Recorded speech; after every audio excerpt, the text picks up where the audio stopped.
अल्हम्दुलिल्लाह नहमदुहु व नुसल्ली अला रसूलिहिल करीम अम्मा बअद फअऊज़ु बिल्लाहि मिनश शैतानिर रजीम बिस्मिल्लाहिर रहमानिर रहीम इन्नश शिरका लज़ुल्मुन अज़ीम व क़ाला अल्लाहु तआला फ़ी आयतिन उख़रा अज़्ज़ानियतु वज़्ज़ानी फजलिदू कुल्ला वाहिदिम मिनहुमा मियतु जल्दा व क़ाला अल्लाहु तआला इन्नल्लाह व मलाइकतहु युसल्लूना अलन नबी या अय्युहल्लज़ीना आमनू सल्लु अलैहि व सल्लिमू तस्लीमा अल्लाहुम्मा सल्लि अला मुहम्मदin व अला आलि मुहम्मद कमा सल्लैता अला इब्राहीम व अला आलि इब्राहीम इन्नका हमीदुम मजीद अल्लाहुम्मा बारिक अला मुहम्मदिन व अला आलि मुहम्मद कमा बारकता अला इब्राहीम ওয়ালা আলি ইব্রাহিম ইন্নাকা হামিদুম মাজিদ।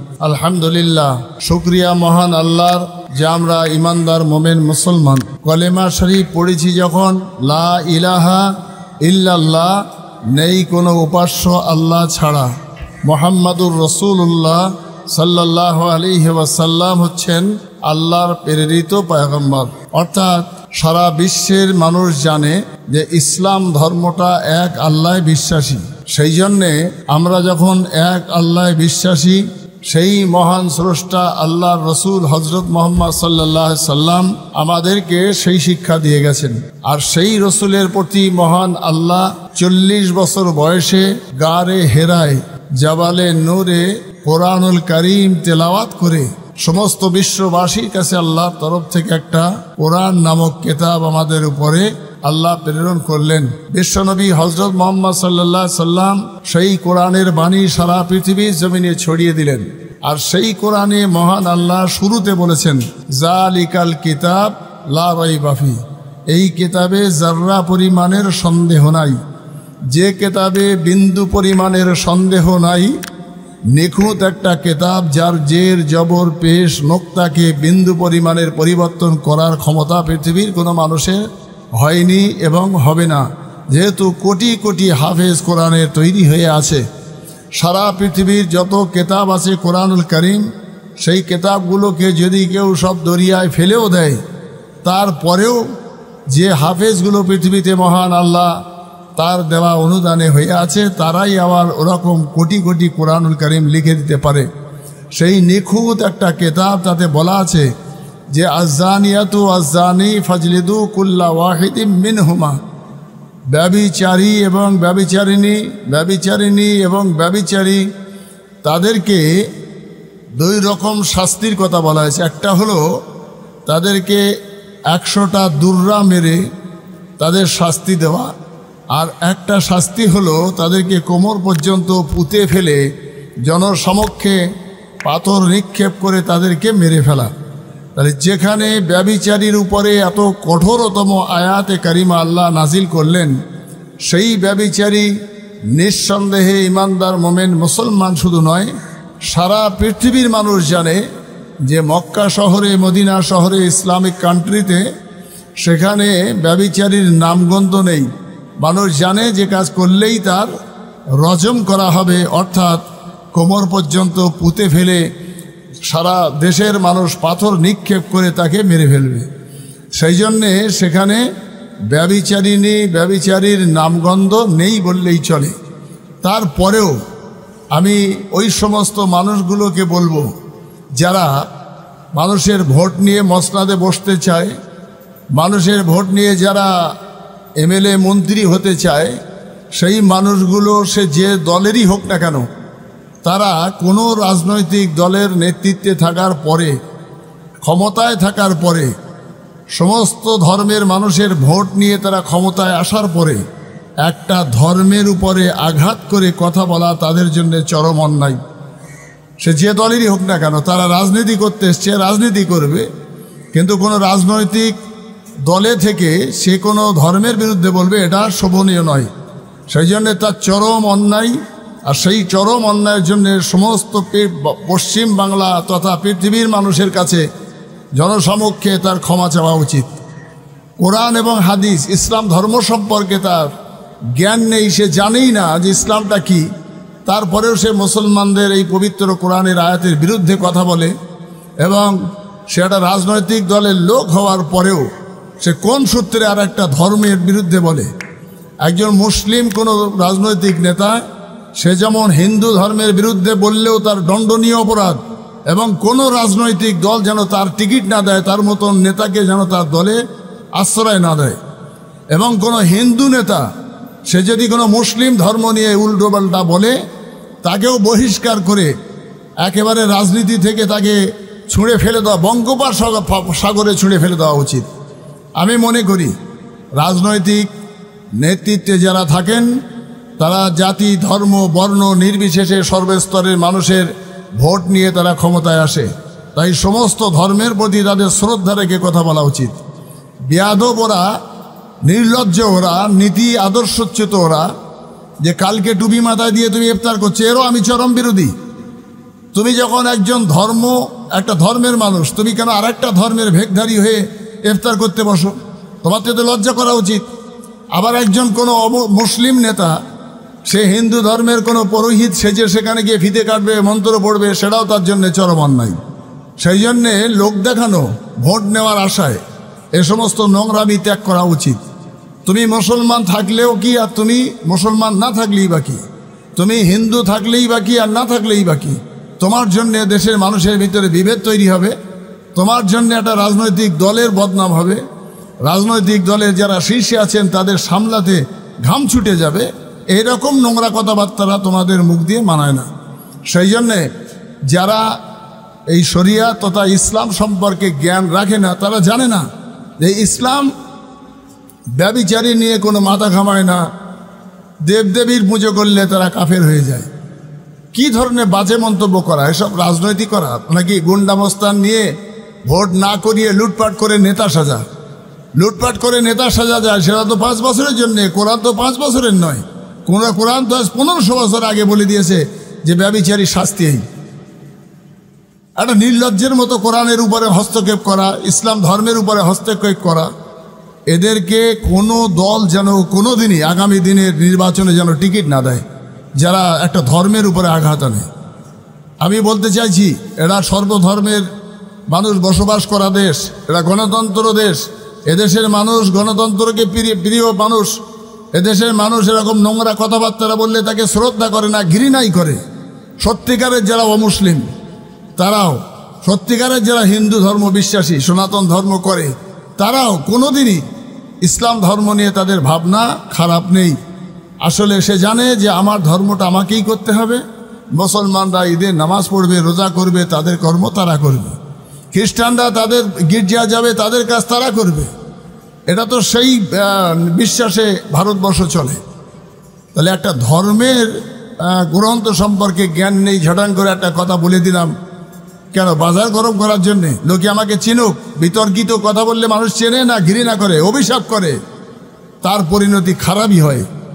সেই জন্যে সমস্ত রাজনৈতিক দল ভারতবর্ষে যারা বসবাস আছেন, সমস্ত রাজনৈতিক দলের শীর্ষ নেতৃত্বের কাছে আমার অনুরোধ, তারা যেন এই ধরনের নোংরা কথা বলা লোক, এই ধরনের না জেনে না বুঝে কথা বলা লোক, তাদেরকে টিকিট না দেয় এবং তাদের মতো নোংরা লোককে রাজনৈতিক কোনো দলে প্রশ্রয় না দিয়ে বরং তাদের বহিষ্কার করে একেবারে চিরজনমের মতন তাদের সন্ন্যাস নেওয়া উচিত। আমি মনে করি কোরআনুল কারীম শুধু দেবদেবীর পুজো করলে, পুতুলের পুজো করলে, ঠাকুরের পুজো করলে তাকেই মুশরিক বলে তা নয়। এটা অর্জুন বাবুর ভাবনা ভুল। অর্জুন বাবু জানে না যে আসলে ইসলাম ধর্মে এরকম কথা লেখা আছে যে পুতুল পুজো করলে, দেবদেবীর পুজো করলে, মূর্তির পূজা করলে সে কাফের হয়ে যায়, সে বেঈমান। এটা উনি জানেন না, তাই বলেছেন। আমরা সারা পৃথিবীতে যত ওলামায়ে দ্বীন আছি, সমস্ত ওলামায়ে দ্বীনরা কোরআনুল কারীমের আয়াত অনুযায়ী আমরা আমাদের ভাষায় জলসা জুলুসে বক্তৃতার মাধ্যমে আমরা কাদের মুশরিক বলি উনি জানেন।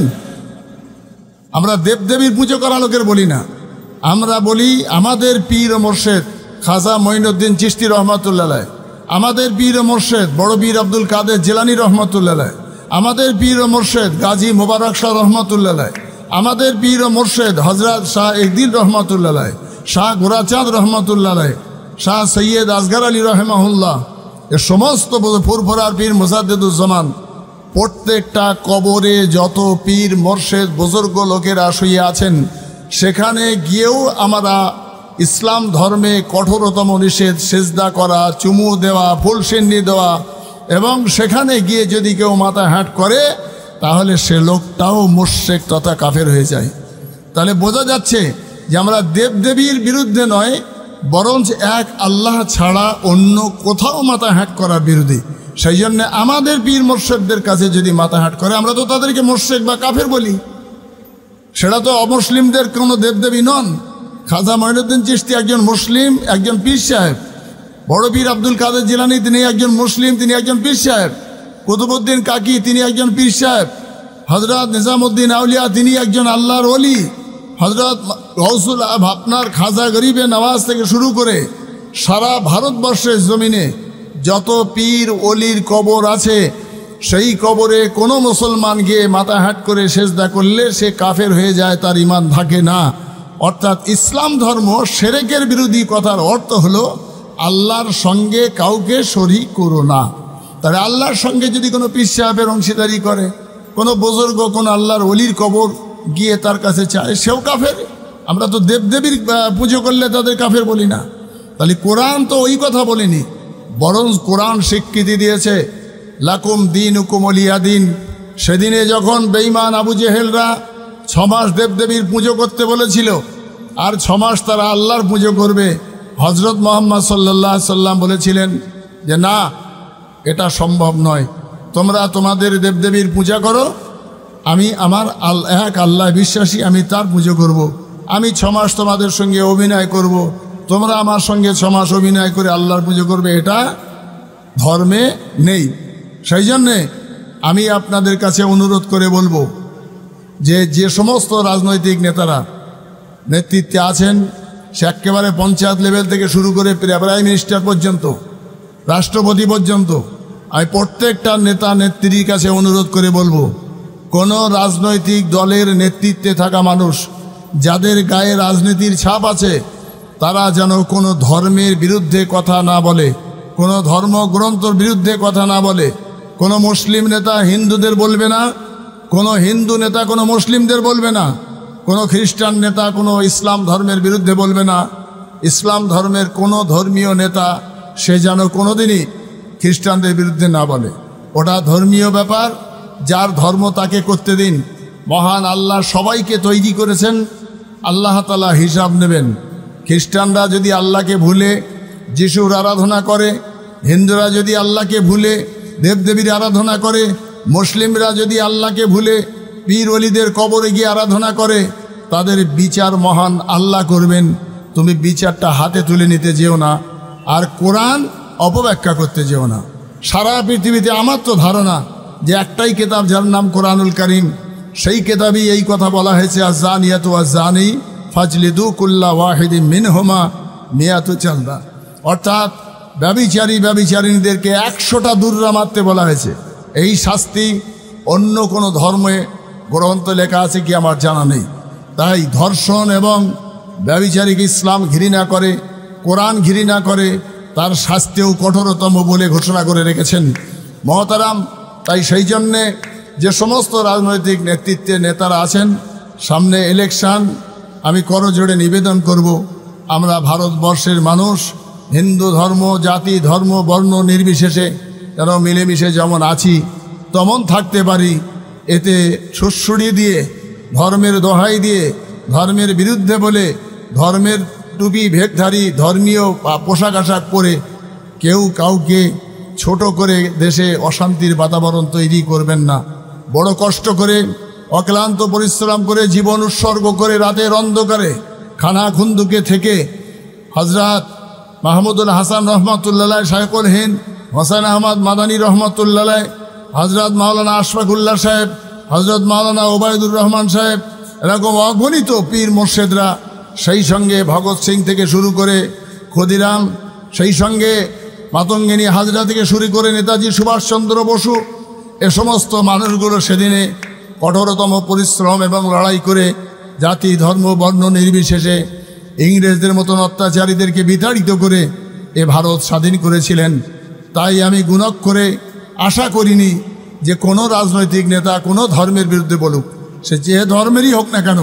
তার কাছে আমার হাত জোড় করে অনুরোধ রইল যে ভারতবর্ষের মানুষদেরকে সুষ্ঠুভাবে জীবন জীবিকা করবার জন্যে আর বসবাস করবার জন্যে, আমরা যাতে বসবাস করতে পারি তার জন্যে আপনারা যারা আমাদের ভোটে জিতে পার্লামেন্টে যান, আমাদের ভোটে জিতে যারা রাইটার্সে যান, আমাদের ভোটে জিতে যারা জেলায় যান, পঞ্চায়েত অফিসে যান, আমি তাদের সবার কাছে অনুরোধ করব, ভোটটা আমরা সর্বধর্মের মানুষ আপনাকে দিয়েছি, তাই আমাদের সবার প্রতি আপনি সঠিক ব্যবহার করে অন্তত আপনার অঙ্গীকারকে আপনি সঠিক জায়গায় রেখে দেবেন, এই আশা রেখে আমি মাননীয় অর্জুন সিং মহাশয়কে অনুরোধ করব, আপনি একজন রাজনৈতিক নেতা, তাই যে কথা বলেছেন এটা চরম অন্যায়।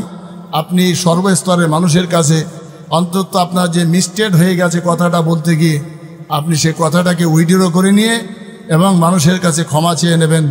আল্লাহ আপনাকে ভালো করবে। আগামী দিনে দেখা যাচ্ছে আপনি আবার ক্ষমতায় আসবেন জনগণের ভোটে। যে লোকটা ভুল করে ফেললেও আবার ক্ষমা চেয়ে নিয়েছে। আর যদি আপনি এই জায়গায় গোঁ ধরে বসে থেকে এরকম বিদ্বেষ ছড়াতে থাকেন, তাহলে আপনার ক্ষতি ছাড়া আপনার ভালো হবে না। এই আশা রেখে আমি আপনার এবং আপনার মত শুধু নয়, যে নেতারা এরকম কথা বলে ফেলছেন, আরে এ কি রাজনৈতিক নেতাদের ভাষা বলেন, যে যারা আজকে মা মাসি তুলে গালাগালি করছেন, এ কি আশ্চর্য ব্যাপার। শুধু অর্জুন সিংকে নিয়ে নয়, উনি একটা মিস্টেক কথা বলেছেন, এদিকে সমস্ত রাজনৈতিক নেতারা, বিশেষ করে ভাঙড় কেন্দ্রে ওই এলাকায় যে সমস্ত নোংরা ভাষাগুলো নেতারা ব্যবহার করছেন, এটা আশা করা যায় না যে যারা জনগণের প্রতিনিধি হবে তারা জনগণকে সামনে রেখে এরকম নোংরা ভাষায়, বিভৎস ভাষায়, কুৎসিত ভাষায় গালিগালাজ করে কেউ কাউকে কাফের বলছে, কেউ কাউকে কুকুর বলছে, কেউ কাউকে বেজম্মা বলছে, কেউ কাকে এর ছেলে বলছে, তার ছেলে বলছে। কেন? এটা কি কোনো শুভ বুদ্ধি সম্পন্ন মানুষের কাজ? আমরা তো আশা করিনি যে যারা আমাদের নেতৃত্বে থাকবেন তারা এরকম নোংরা ভাষা বলবেন। আল্লাহ তাআলা আপনাদের হেদায়েত করুক, আপনাদের রুচিটা একটু মানুষের কাছে গ্রহণযোগ্যতার মতো রুচি দান করুক এবং মার্জিত ভাষায় কথা বলে জনগণের ভোট টালিয়ে জনগণের সেবায় নিয়োজিত করুক। আমি এই আশা করে আমি আমার বক্তব্য শেষ করছি। ওমা তৌফিকি ইল্লা বিল্লাহ।